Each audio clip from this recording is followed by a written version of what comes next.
Good morning, everyone. Welcome back to The Way I Remember, the show where nostalgia smells like cafeteria food, teenage dreams, and that one place or sound that instantly brings back memories. I'm Joseph, your host and fellow emotional time traveler. Today's episode is a little bittersweet, mostly sweet, with burnt edges, because today, I'm taking you back to the very first time I tried to bake dessert. That's right, brownies. Because I thought I was being romantic. Because I thought baking was easy. Because, quite frankly, I did not understand the cruel and unforgiving laws of baking science. If you've ever thought, how hard can it be, about something, buckle up. You're about to feel seen. So here's the scene. I was in college, early 20s, living in a shared apartment that had exactly one baking tray and a whisk that was technically just a fork. I had a thing for this girl. Smart, funny, totally out of my league. I invited her over and I thought, you know what she needs? Brownies. Made by these two hands. Why brownies? I don't know. They felt safe. Soft.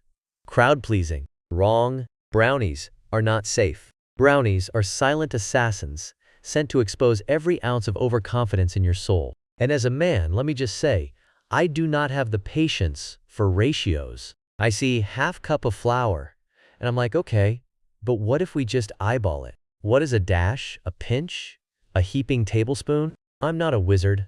I don't have magical spoons. I have one mug and a dream. So I started gathering ingredients. Cocoa powder?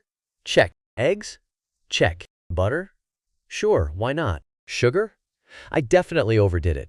I think I used brown and white sugar just to be safe. Or risky. Who knows? But the measuring, oh no. Measuring, to me, feels like math that judges you. You're telling me one extra teaspoon of baking powder can destroy the whole batch? Are we baking or building explosives? By the way, anyone listening right now who actually enjoys measuring ingredients, please call in. We need to talk. I need to understand you. You're probably the kind of person who labels your Tupperware and sets timers for laundry. You're the backbone of civilization. I both fear and respect you. Anyway, I'm mixing everything in a bowl that was too small. I didn't preheat the oven because I forgot. Ovens need time to emotionally prepare themselves, apparently. I'm just standing there, thinking, yeah, this is gonna be good. It smells chocolatey. That's a win. I pour the gooey chaos into a baking tray, toss it into the oven, and here's where it all starts falling apart.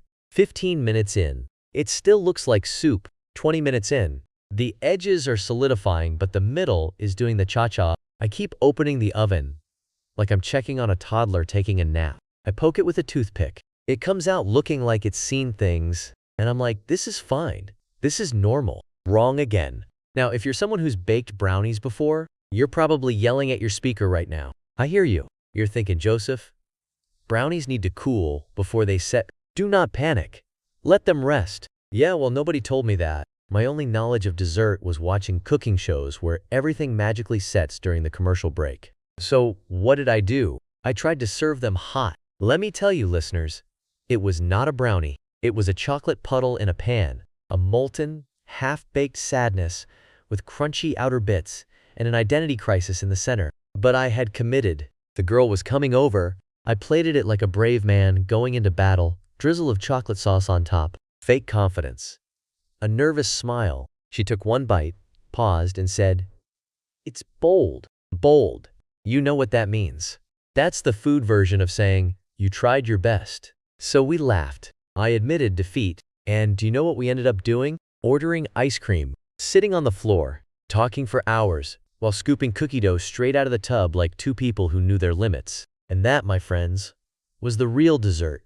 So what did I learn from my first time baking? That baking is not like cooking. It's not about feel. It's about rules. And if you're the kind of person who lives in chaos, as I clearly do, baking will humble you. But also, it's okay to fail, to measure wrong, to burn the edges, to forget to grease the pan, because sometimes the real sweetness doesn't come from a perfect dessert.